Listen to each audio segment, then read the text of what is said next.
Buenas tardes amigos, ¿cómo están? Te saluda Magali Flores, quien te da la bienvenida a tu programa Salud en Línea. Hoy, como todos los lunes, miércoles y viernes, te llevamos temas importantes para el cuidado de tu salud y de todos en casa. Hoy día vamos a hablar de un tema muy importante y que sin duda alguna para muchas personas que viven con un paciente con enfermedad renal se va a convertir en un pilar fundamental el tema del día de hoy. ¿De qué estamos hablando? De la insuficiencia renal. Para eso nos acompaña hoy el doctor Percy Guamaní, él es médico nefrólogo, con quien vamos a conversar sobre qué es la enfermedad renal, cuál es el rol y la función que cumplen los riñones dentro de nuestro cuerpo y definitivamente qué es lo que podemos hacer para evitar pues consecuencias mucho más letales. ¿Cómo está, doctor? Buenas tardes. Buenas tardes, Magali, gracias por esta invitación. Estoy muy agradecido realmente porque es muy importante hablar de este tema con los familiares de los que ya están con la enfermedad ya declarada, diagnosticada, y sobre todo para el gran número de casos que tienen la enfermedad pero no la conocen, no saben que están desarrollando una insuficiencia renal que si no se trata a tiempo va a terminar en un proceso de diálisis o diálisis peritoneal. Que definitivamente es a lo que todo el mundo le teme, ¿no? A la etapa de la diálisis o la hemodiálisis o la diálisis peritoneal. Y hay una etapa previa, que es la parte preventiva, el tema de descubrir oportunamente en qué momento te encuentras, si hay un problema renal y obviamente dar un tratamiento previo. Vamos a iniciar, doctor, conversando un poquito cuál es la función de los riñones. Hablamos de la enfermedad renal, pero muchas veces no sabemos que el riñón tiene funciones importantísimas en el cuerpo. Ujú. Bien, voy a ser concreto porque el riñón tiene varias funciones y no vamos a de repente confundir. Lo primero que puedo decirles es que el riñón es un órgano muy fuerte, es un órgano muy resistente, que no va a dar síntomas de inmediato, sino cuando ya está bastante dañado. Entonces, ¿qué cosas hace el riñón? El riñón, primero creo que todos conocemos que produce la orina. La orina es una solución, es agua mayormente, en el cual hay una serie de sustancias. Un ejemplo, usted tiene, por ejemplo, se quiere preparar su refresco, ¿qué hace? Le echa azúcar, le echa un colorante, ¿no? Y luego mezcla, eso es una solución.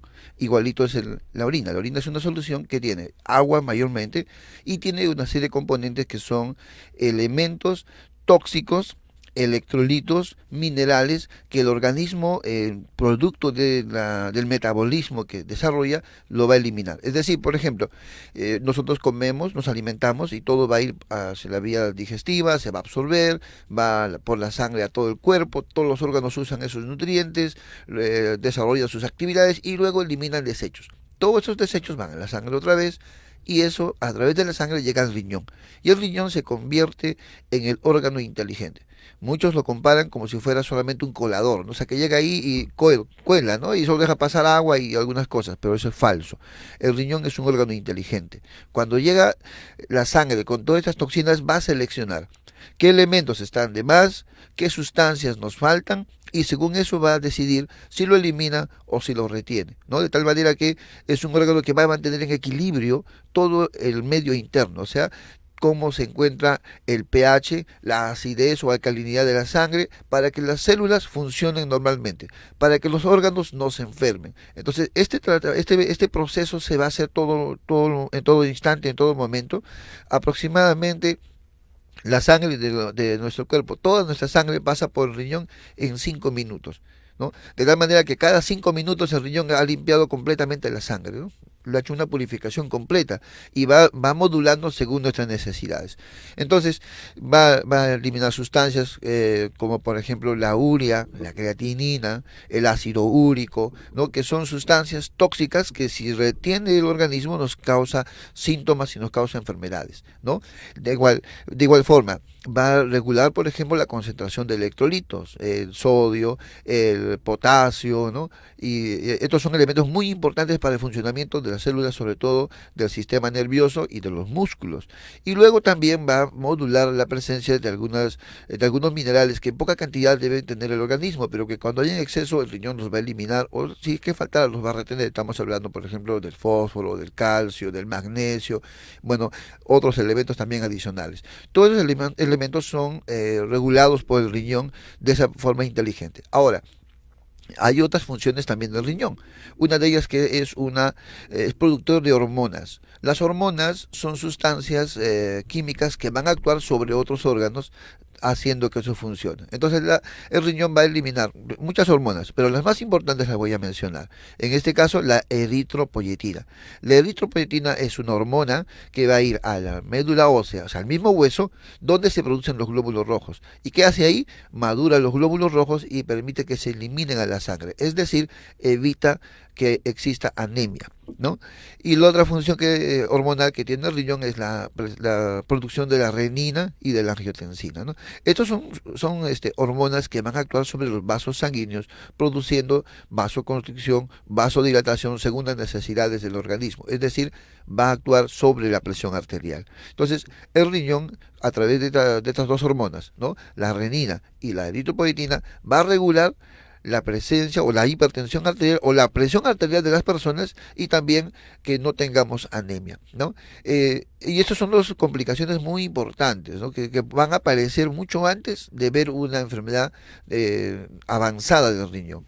Doctor, bien ha mencionado que el riñón es un órgano inteligente y definitivamente eso lo tenemos clarísimo, cumple una serie de funciones, nos ha detallado algunas, pero ¿por qué el riñón se puede dañar? ¿Qué es lo que nosotros de repente hacemos para agredir este órgano tan importante en nuestro cuerpo? Ya, mira, Magali, se ha hecho estudios y se ha visto que el riñón sin ninguna enfermedad, o sea, un riñón sano, los dos riñones, digamos, ¿no? Los dos riñones sanos pueden durar 140 años, ¿no? Normalmente, eso es por el proceso de crecimiento, envejecimiento, maduración del organismo, los riñones deben durar 140 años. Pero ¿qué sucede? Muchas veces esto se va a adelantar. Hay personas que van a tener sus riñones completamente dañados a los 40, a los 50, a los 60. Estas personas, ¿no? Para que hayan tenido un avance tan rápido de consumir su reserva renal, es porque han tenido enfermedades que han atacado al riñón. A la cabeza, la más importante, la diabetes mellitus, la hipertensión arterial. Son dos enfermedades bien reconocidas que dañan al riñón, pero de forma lenta, más o menos de 15 a 20 años de un tratamiento irregular de estas dos enfermedades. No todos los pacientes, obviamente, pero un buen grupo de ellos llegan a insuficiencia renal terminal, o sea, la última etapa, y ya van a necesitar diálisis. Entonces, aparte de las enfermedades, hay otras, por ejemplo, enfermedades autoinmunes. Ahí tenemos dos a la cabeza. Tenemos a lupus y tenemos a vasculitis. Estas enfermedades autoinmunes se reconocen porque son enfermedades en las cuales el organismo se ataca a sí mismo. ¿Cómo sucede esto? Se piensa, porque no se sabe con exactitud, se tiene una teoría, una idea de que pudo haber existido una infección viral, bacteriana o un hongo, no se sabe qué agente pudo haber originado una enfermedad en la persona y el organismo al defenderse genera anticuerpos, ¿no? Estos anticuerpos son sustancias que tratan de eliminar al agente que nos causa la infección. ¿Qué sucede? Que para la mala suerte de la persona que tiene una enfermedad autoinmune, se piensa que la gente que lo atacó, el virus, la bacteria que haya entrado a su cuerpo, es muy parecida a células de su organismo. Entonces, cuando el sistema inmunológico se quiere defender de las bacterias, de los hongos que nos hacen estas enfermedades, los logra eliminar. Pero, como en su propio cuerpo tiene células muy parecidas, el sistema de defensa lo sigue viendo como si existieran aún una infección, cuando ya no está la infección, pero al ver a las células normales de la misma persona, sigue generando los anticuerpos y esos van a atacar a estos órganos. Entonces, eso produce las enfermedades autoinmunes. Como le decíamos, a la cabeza está el lupus. Es muy frecuente en mujeres en edad joven, de 20, 30 años, que pueden desarrollar esta enfermedad. Generalmente cuando se embarazan, ahí la enfermedad es mucho más catastrófica, puede avanzar tan rápido que durante el embarazo llegan a diálisis, se quedan en diálisis, ¿no? Y la vasculitis, que es otra forma de enfermedad también muy frecuente, caracterizada por dolores articulares, ¿no? Adormecimiento de las manos, como si fuera una artritis, ¿no? Empiezan así, caídas del cabello, ¿no? Aparición de manchas en el cuerpo, aparecen, desaparecen, hacen episodios de asma que se curan solos, desaparecen un tiempo, vuelven a aparecer otra vez, así en forma alterada. O sea, como ven, son varias partes del cuerpo que se dañan. Entonces, los pacientes de estas enfermedades van a los médicos de las especialidades distintas, nunca dan un diagnóstico claro, ya con el tiempo, haciendo una integridad, revisando el caso, viendo la presencia de estos síntomas, recién pueden hacer una sospecha del diagnóstico, ya se hacen unas pruebas, unos exámenes que nos confirman que así es, y entonces recién tenemos al paciente diagnosticado con una enfermedad autoinmune. No, la enfermedad autoinmune es una enfermedad crónica, larga, que nos confunde, muchas veces pasa por malos médicos, ninguno de ellos da el diagnóstico, ya va a llegar a alguien que tiene cierta experiencia, ¿no? Que hace integración de los síntomas, que recién puede hacer el diagnóstico. Entonces, decíamos diabetes, hipertensión arterial, lupus, vasculitis como las principales causas. Hay otra cosa muy importante, Magali, te digo, que aparece en los adultos mayores, mayores de 55 años, varones sobre todo, que se ha puesto, para mí, ha sido mi experiencia en los últimos años, una epidemia. ¿Qué sucede? Que a esa edad la próstata se inflama y puede crecer de tamaño. Cuando eso sucede, hace una hipertrofia de próstata o a veces se convierte hasta en cáncer de próstata. Los varones no se hacen sus exámenes a tiempo, tienen las molestias, le llama al baño cada rato, tiene la zona pélvica le arde, le quema, le molesta, no acude a hacerse ver por el tema de que tiene temor a que le hagan el tacto rectal. Hay un prejuicio sobre eso, ¿no? Entonces no se hacen sus chequeos, avanza la enfermedad. ¿Y qué sucede con la próstata? La próstata no la tienen las mujeres, solo está presente en los varones. Sucede que la próstata es un órgano que es atravesado completamente por la uretra. O sea, una vez que la orina se formó, va a descender, el riñón va a bajar a la vejiga. Una vez que está en la vejiga, luego la uretra lo va a eliminar hacia la parte exterior. Entonces, en los varones, la uretra está atravesando la próstata. Entonces, cuando la próstata crece, simplemente lo que hace es apretar ese conducto, aprieta la uretra, hasta que un día hace un apretón total, ¿no? Hay una obstrucción entonces parcial y los casos más severos, una obstrucción total. Cuando es una obstrucción parcial, todavía orina. Muchos pacientes llegan ya con falla renal, pero orinando, y a nosotros nos dicen, pero doctor, si yo orino, pues claro, está orinando, pero ya le dije hace un rato, ¿qué cosa es la orina? Mayormente agua, pero ya bota solo agua, no está botando los componentes tóxicos del organismo. Entonces, el paciente viene, yo orino, doctor, y no nos creen que están haciendo una enfermedad renal. Entonces, la hipertrofia de próstata, o sea, enfermedades de la próstata, se ha convertido en una de las causas por las cuales los pacientes, sobre todo adultos mayores, entran a diálisis porque no hacen su tratamiento adecuado. El otro grupo de causas de la enfermedad renal, de la insuficiencia renal, que es más raro, son ya casos, por ejemplo, de pacientes que ya nacieron con riñones enfermos, por enfermedades congénitas, por presencia de quistes, por presencia de cálculos, ¿no? Por presencia de infecciones a repetición, una y otra vez, cuántas veces hacen infecciones y una de esas agarra el riñón y la hace más severa y daña el riñón. Entonces, son otras causas también de insuficiencia renal, son menos frecuentes, pero no menos importantes. Entonces, doctor, tenemos claro que las causas que pueden originar la enfermedad renal, tenemos a la cabeza la diabetes, Así es. Hipertensión, lupus, enfermedades como la vasculitis, enfermedades de tipo autoinmune. Y qué interesante saber que una hipertrofia a nivel de próstata también puede generar a futuro, así que mucho cuidado a aquellos varones que nos están escuchando, o de repente tú me estás escuchando, consúltalo con tu esposo, que se haga una revisión oportuna, eso es importante, los chequeos preventivos. Doctor, la insuficiencia renal va apareciendo de a poquitos. ¿Cómo es la aparición? ¿Es brusca? ¿Tiene estadios, etapas?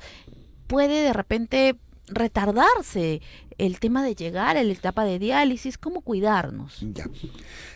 Cuando el riñón empieza a fallar, va a atravesar 5 etapas antes de que llegue a diálisis. O sea, vamos a hablar de la etapa estadio 1, 2, 3, 4 y 5. El estadio 1 es un estadio prácticamente casi normal, ¿no? Lo único que se va a observar en este estadio es el incremento de la pérdida de proteínas a nivel del riñón, ¿no? El riñón, como decíamos hace un rato, elimina una serie de sustancias, una de ellas es la proteína. Entonces, esas proteínas que se eliminan normalmente deben ser menos de 150 miligramos de proteínas en todo la orina de 24 horas. Por algunas actividades físicas o estar de pie puede aumentar un poquito más, puede llegar hasta 200, 300, razonable hasta ahí. Pero por encima de esos valores ya estamos hablando ya de pérdida normal del riñón, ¿no? Que el riñón ya está teniendo cierto daño. Entonces esa es la primera etapa en la que se empieza a perder proteínas, y la primera que se pierde son las proteínas más pequeñas, por eso que llamamos a esas las microalbuminas, ¿no? Son las primeras en perderse. Entonces, cuando encontramos microalbuminuria por encima de 20 puntos, ya estamos hablando de algún daño renal, en este caso insuficiencia grado 1. En el tipo 2 ya va a haber más pérdida de la microalbuminuria y ya puede aparecer pérdida de proteínas mucho más grandes, como en este caso la albúmina, ¿no? Que ya empieza a salir en la sangre. Entonces, por encima de 500, 600 puntos de albúmina en la orina, entonces ya estamos hablando de un grado 2, ¿no? El grado 3 ya se va a agregar a estos síntomas, vamos a ver también presencia de anemia. ¿No? La anemia aparece mucho más antes de que el paciente entre a diálisis. Entonces, en el estadio 3 el paciente ya puede hacer anemia. Yo me he topado con muchos pacientes que han pasado por muchos médicos tratando de corregir la anemia, pensando de que era porque le faltaba consumo de hierro. Se alimentaban mucho más de hígado, de vasos, tomaban mucho más hierro, igualito, no había mejora, ¿no? Y habían avanzado con este cuadro, hasta, es más, los pacientes ya se habían acostumbrado a la anemia, porque ya la tenían de mucho tiempo, ya crónica, no le daban mucha importancia, ¿no? Pero uno de los síntomas que aparece también a consecuencia de la falla renal viene a ser eso, ¿no? La presencia de anemia. La proteinuria en esta etapa se hace mucho más abundante.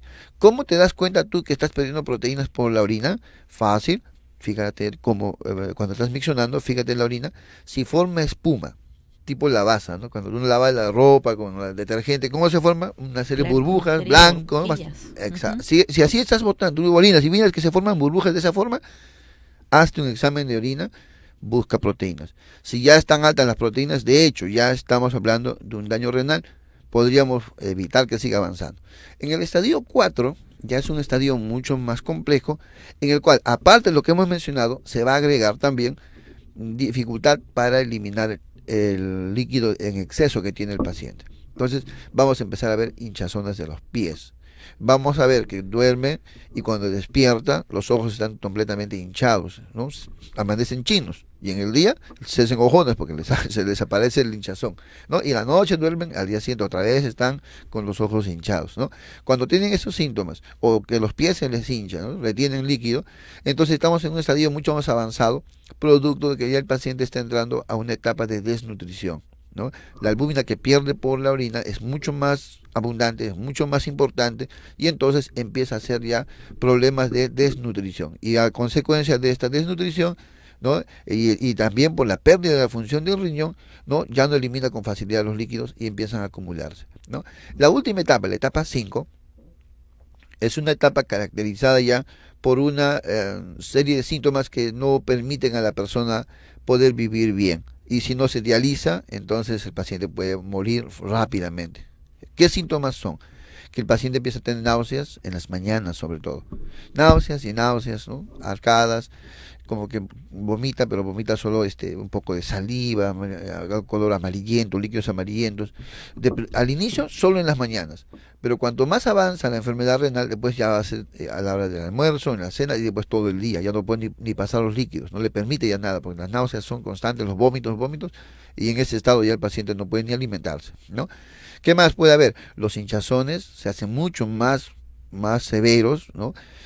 Puede avanzar todo el cuerpo y sobre todo en los pulmones. Entonces los pulmones se llenan de líquido, hacen edemas pulmonares muy severos, el paciente ya no puede ni respirar, no puede dormir recostado en la cama, no se puede echar, tiene que duerme sentado en una silla. ¿Por qué? Porque ya no puede respirar el exceso de líquido que tiene en los pulmones. Puede empezar a toser y en algún momento cuando está tosiendo empieza a botar sangre en la tos, ¿no? Eso significa que hay un grado avanzado. Si ese paciente no se dializa en ese instante, se va a morir en cuestión de horas, ¿no? Luego tenemos casos en los cuales los pacientes empiezan a perder sangre por todos lados. Sangre por las encías, por la nariz, cuando defecan también con sangre. Las heces son negras, oscuras, malolientes, ¿no? Entonces esas características, ¿no? Son casos graves. Ahora hay otro punto que es mucho más grave todavía, que viene a ser cuando el paciente puede hacer un paro cardíaco. ¿Y el paro cardíaco por qué? Porque el paciente puede tener retención de potasio en su organismo. No le hemos dicho que el riñón bota el potasio. El potasio no es producido por el cuerpo. El cuerpo no produce potasio. Todo el potasio que hay en el cuerpo es producto de lo que uno come. Entonces, si uno come mucho potasio, un riñón sano lo bota, pero un riñón enfermo no lo puede botar. Entonces ese exceso de potasio se queda en el cuerpo y ¿qué va a suceder? Simplemente va a llegar a un nivel tan alto en el cual va a interrumpir el funcionamiento del corazón y el corazón hace un paro cardíaco. Ese es el caso más severo. Ahora, ¿cómo te puedes dar cuenta que estás teniendo ese problema? Debilidad muscular.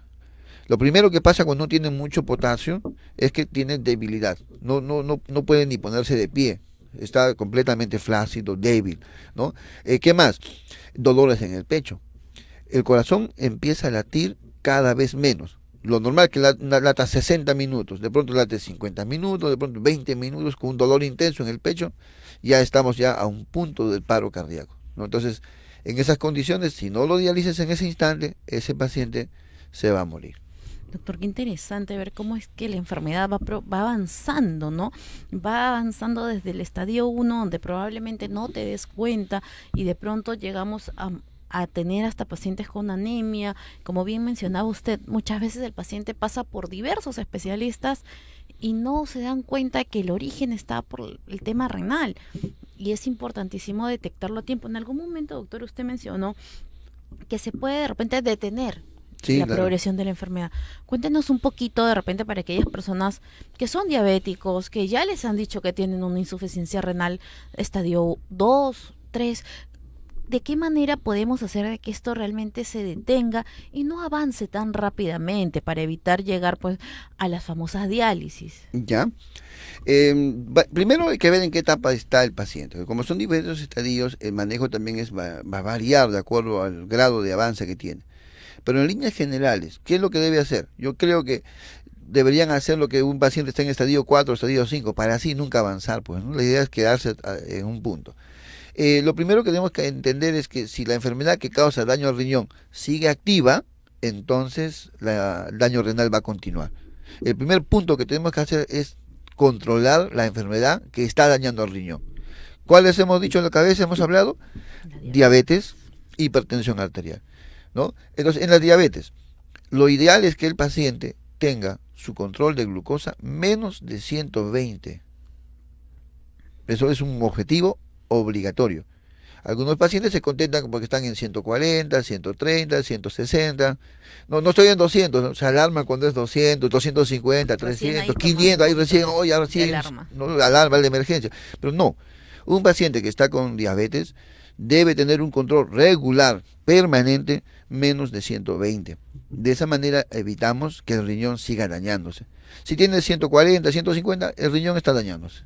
Téngalo por seguro que su enfermedad siga avanzando. Entonces, usted quiere evitar que siga avanzando, tiene que hacer un control riguroso de su glucosa. ¿Cómo lo va a hacer? Esa es la pregunta. ¿Cómo voy a lograrlo? La dieta es lo primero. O sea, cuando hablamos de diabetes, hipertensión arterial, siempre son tres cosas que usted tiene que hacer. La dieta a la cabeza, ejercicios y por último las pastillas. No al revés. Hay gente que primero las pastillas, por ahí un poco de ejercicio y la Al dieta final, casi nada. O sea, claro. todo al revés. O sea, la idea que usted debe llevarse es que si tiene un paciente con diabetes a su lado, usted es familiar o usted es el paciente, tiene que interiorizar esto en su cabecita y trabajarlo de esta manera. Primero es la dieta. Empezamos con la dieta. La dieta debe ser una dieta bien llevada. En primer lugar, los diabéticos, nada productos que tengan contenido de azúcar. Ningún producto con azúcar, ¿no? Menos de azúcar refinada. Entonces, debe de evitar pues este consumo de, no sé, tortas, dulces en la calle, ¿no? Al mínimo. Yo creo que los mayores pacientes como que esa parte se cuidan. Pero ¿dónde viene el problema? Cuando consumen alimentos en la calle, ¿no? Compran cosas en la calle que ya tienen productos azucarados. Y entonces ahí es bien difícil controlar el consumo de estos alimentos. En cuanto al consumo de frutas, pueden consumir frutas que tengan también el dulce natural, es adecuado, pero deben evitar el exceso. Está bien, es un azúcar natural que no es tan dañino como el refinado, pero ¿sabes qué sucede? Que si tú consumes mucho azúcar, igual va a hacer efecto sobre tu glucosa.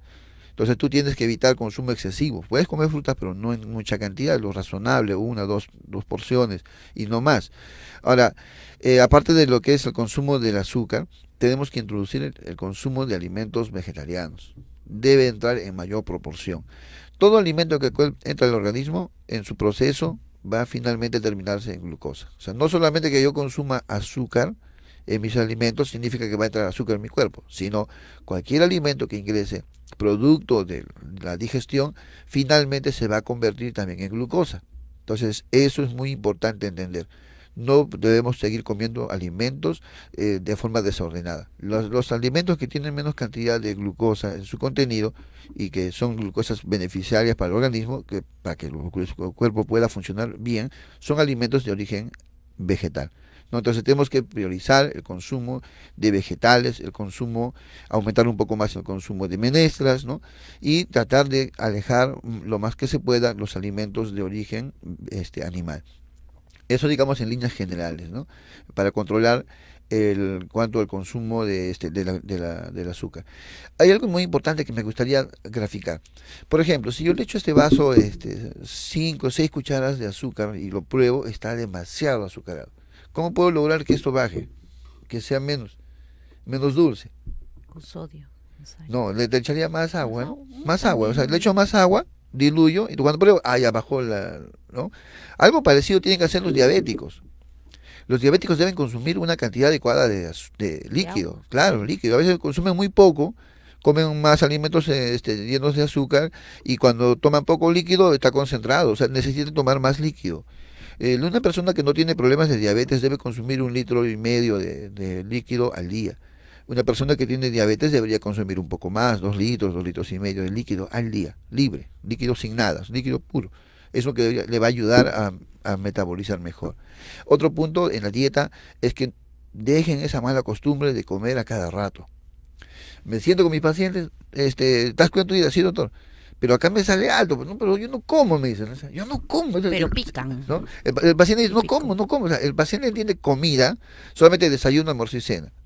Cuando hablamos de comida, incluimos todo lo que en el transcurso del día come. De repente comió un poquito en la mañana, tomó mucho desayuno, pero a media mañana le dio hambre, se comió una cosa acá, se comió otra cosa allá, empieza a comer. Cuando tú sumas todo lo que ha ingerido en el día, pues es una cantidad excesiva, ¿no? Mucho más. Entonces, eso no le permite bajar de peso, no le permite controlar el exceso de los nutrientes, en este caso de glucosa que está consumiendo, y por eso tiene las glucosas altas. Quiero que entienda algo, un paciente que está con diabetes, que entienda algo. Cuando uno come, normalmente cuando uno come, el alimento que se digiere va a permitir que la glucosa se eleve en la sangre. Por ejemplo, yo empiezo en la mañana con 110, tomo mi desayuno, y entonces en la sangre va a empezar a subir. Tomé a las 8 de la mañana. 9 de la mañana debe estar en 140, 160, 180. 10 de la mañana debe estar llegando hasta 200, más o menos. 11 de la mañana ya empieza el pico a bajar, ¿no? Estaba en 200, ahora empieza a descender. Más o menos a la 1 de la tarde ya debo estar otra vez en 120. Es una persona sana, ¿no? Que por producto de lo que come, sube la glucosa, claro, y luego debe bajar. Por eso que a las 12, 1 de la tarde ya le da hambre, porque ya está faltando glucosa, y nuevamente se alimenta por segunda vez, y otra vez sube la glucosa, y luego vuelve a bajar. Cada vez que comemos, la glucosa sube, ¿no? Eso es muy importante entender.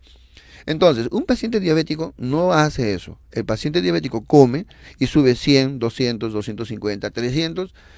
Debería bajar a la 1, pero a la 1 está recién en 200, 180. O sea, recién está bajando. O sea, no termina de bajar. Y ahí se alimenta. Otra vez vuelve a dispararse, sube a 200, 300, 400. O sea, sube mucho más alto y baja más lento. Eso pasa en un paciente diabético. Entonces, si come buena cantidad de alimentos, el azúcar que ingresa es más alto y por eso sube mucho más todavía y le es más difícil también bajar. No logra controlar. Por eso es muy importante que tienen que entender que deben comer a sus horas puntuales y cantidades también, digamos, ya reconocidas que no le van a elevar tanto el azúcar. O sea, tiene que tener control en la calidad y en la cantidad de lo que come, en el horario adecuado. No puede comer todo el día tampoco. Esas son cosas donde fallan la mayoría de los pacientes, ¿no? Yo siempre tengo con ellos que conversar estos puntos, porque no es solamente darle una pastilla. La pastilla no soluciona el problema. La insulina, que es otro tema, ¿no? Que muchos se niegan a empezar la insulina. O sea, están ya con los picos altos, me juran y me prometen que han cumplido la dieta y que toman la pastilla, pero aún está alto. Entonces, yo digo, ya en esa etapa entonces sucede que tú eres un paciente en el cual ya tú no produces insulina. El páncreas de nuestro cuerpo produce insulina que ayuda a bajar la glucosa en la sangre. Entonces, muchos pacientes cuando consumen la pastilla es porque la pastilla lo que hace es exprimir a su páncreas. Así, lo exprime, ¿no? Entonces, al exprimir, ¿qué hace? Logra botar un poco de insulina y con eso controla. Pero cuando ya estamos en un paciente que no tiene, el páncreas ya no produce insulina, así lo exprimas, ¿qué va a botar? Nada. O sea, ya no hay insulina. Ese paciente toma pastilla, hace dieta, igual hace glucosas altas.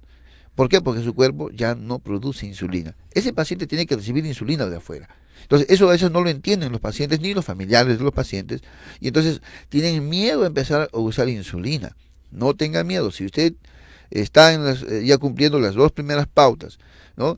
Hace su dieta, hace ejercicio y luego también le ponen toma glibetilabel, bueno, cualquier otra pastilla que le sirve para bajar la glucosa y no está funcionando, tiene que pasar la insulina. Y también a dosis adecuadas, Definitivamente, ¿no? Ahí viene el trabajo en equipo integrador, ¿no? Con el especialista, el endocrinólogo, que te va a dosificar de repente la insulina de manera correcta. El trabajo también con el especialista, el nutricionista, para que, como bien dice el doctor, muchas veces el paciente considera en primer lugar a las pastillas, cuando el primer lugar son tus estilos de vida, tus hábitos saludables, una alimentación correcta, con alimentación a base de carbohidratos complejos, evitando estos carbohidratos simples que suelen ser los que disparan la glucosa, y de pronto tienen una caída y vuelven a comer, y viene este famoso círculo del picoteo, bien mencionado, doctor. Usted comen, pero a cada ratito, entonces hay que cuidar mucho, porque definitivamente la diabetes mellitus es una de las principales y las primeras causas de terminar con un daño renal, con una falla renal. Y el tema de la insuficiencia renal pues es bastante complejo. Doctor, ¿cuáles son los tratamientos ya cuando ya el riñón está dañado? ¿Qué es lo que se puede hacer? ¿Hay esperanzas de repente con el tema de trasplantes? Que si bien es una expectativa de muchos pacientes, pues nuestra cultura de donación también es tan pobre. Falta ahí bastante. Entonces, ¿cuáles son los tratamientos? ¿Cuál es la esperanza que nos queda a aquellos que tenemos un familiar que tiene un daño renal? Perfecto, Magali. Si me permites, de repente termino la idea con los pacientes hipertensos, que es el otro otro grupo. Claro, o sea, ¿verdad? Si nos podemos hablar por cada grupo, tenemos que recomendarles tantas cosas, pero yo voy a enfocarme en este caso, completar con los hipertensos, porque es el otro grupo grande. Si controlamos a los diabéticos y a los hipertensos, o a aquellos que tienen las 2 enfermedades, porque hay 2 que tienen diabetes y hipertensión, las 2 cosas al mismo tiempo, entonces vamos a reducir gran cantidad, más del 50% de los pacientes que están en diálisis se deben a estas 2 enfermedades. Entonces, si ellos controlan bien su diabetes, y ahora vamos a hablar de la hipertensión arterial, si logramos que la hipertensión arterial también sea controlada, entonces vamos a bajar bastantes pacientes en diálisis. Entonces, voy a hablar rápidamente de la hipertensión arterial. Para la hipertensión arterial, también dieta, ejercicios y las pastillas de por vida. Eso es muy importante, de por vida. Hay pacientes que no lo entienden. Toman cuando solo les duele la cabeza. Toman solamente cuando creen que tienen presión alta. ¿Cómo sabes que tienes presión alta? No hay exámenes para eso. Simplemente la clínica. ¿Qué cosa es la clínica? Dolor de cabeza, zumbidos en el oído y luego puede haber manchas o lucecitas. Esos son los síntomas característicos de la hipertensión arterial.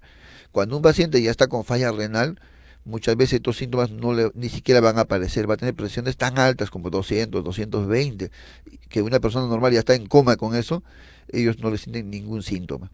Por eso es muy importante tomarse la presión arterial, porque el hecho que no te duele la cabeza no significa que no tengas hipertensión arterial. Si estás con una enfermedad renal ya avanzada, de hecho, tus presiones pueden estar por las nubes y tú ni cuenta te das que estás con esa presión. Ahora, los otros grupos de personas que están empezando a elevar la presión arterial, que no la tenían, y está empezando a subir, en ellos dolor de cabeza, zumbidos en el oído, es como un pitito que sopla todo el rato, ¿no?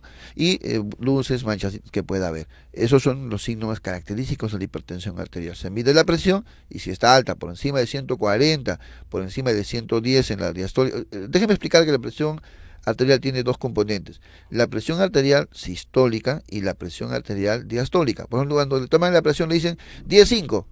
¿Qué significa 10.5? O 150 te dicen. ¿Cuánto es mi presión, doctor? 150. ¿Qué cosa será 150? Para que usted me entienda. La presión más alta, la primera, es la presión sistólica. Y la segunda es la presión diastólica. La presión es una fuerza por la cual la sangre se mueve por los vasos sanguíneos. Es una fuerza. Todo circuito va a circular, va a dar vueltas gracias a que hay un motor que impulsa a que esto siga moviéndose. El corazón es ese motor. El corazón, brum, brum, brum, bota la sangre, ¿no? ¿Y por dónde van? Por los vasos sanguíneos, arterias y venas. Entonces dan esa vuelta. Entonces, el corazón es el que bombea, da vuelta, y los vasos sanguíneos es por donde pasa la sangre. la presión arterial, cuando dicen 10, 50, por ejemplo, le están diciendo la fuerza del corazón y la fuerza de los vasos sanguíneos. La primera es la fuerza del corazón. ¡Frum! 100. Ah, ya. Esa es tu presión, 100. Presión, eso se llama sistólica. Y la otra, 50, es cuánta de resistencia tiene el momento que pasa por los vasos sanguíneos. Eso se llama presión diastólica. Entonces, doctor, ¿cuánto es mi presión? 180 sobre 90. 180 es la fuerza con la que se contrae el corazón y 80 es la resistencia al momento que pasa por los vasos sanguíneos. Eso te está diciendo cómo está funcionando tu corazón y cómo están funcionando tus vasos sanguíneos. Entonces, cuando hablamos de presión arterial, ¿cuándo es dañino?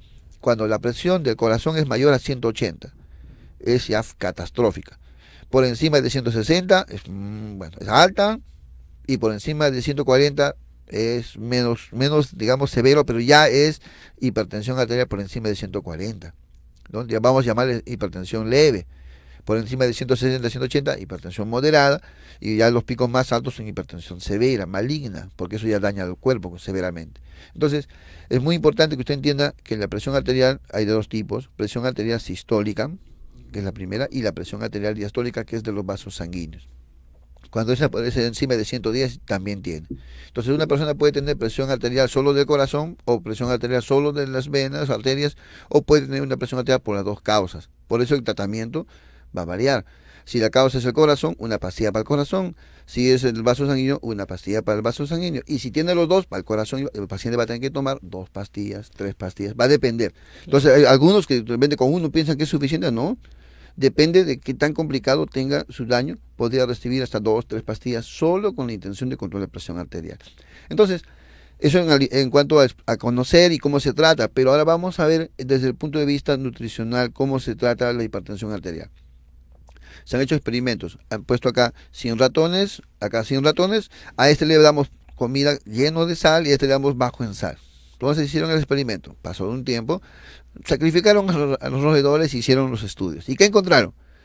Que aquellos ratones que recibían sal en exceso en su alimentación, de ellos, de los 100, 90 tenían presión alta. Y el grupo que no tomaba, o sea, bajo en sal, de esos ratones, solamente había de 8 que tenían hipertensión arterial. Conclusión: